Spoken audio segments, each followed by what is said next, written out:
आत्ताच आलेल्या माहितीनुसार जे भोर मधील बस स्टँड शेजारी जे भंगारचे दुकान आहे त्या ठिकाणी जो पुष्टा ठेवलेला आहे त्या ठिकाणी त्या पुष्ट्याला भीषण आग लागलेली आहे आणि लवकरच भोरमधील जे फायर ब्रिगेड आहे ते या ठिकाणी दाखल होईल।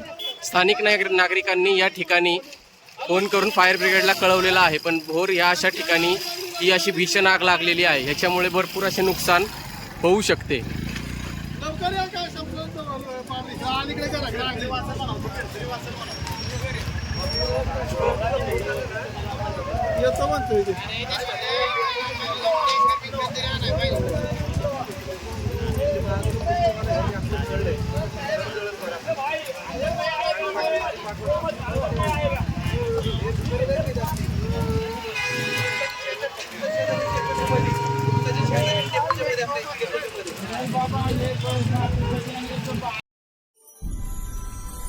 इंडिया महाराष्ट्र न्यूज चॅनलला सबस्क्राईब करायला विसरू नका।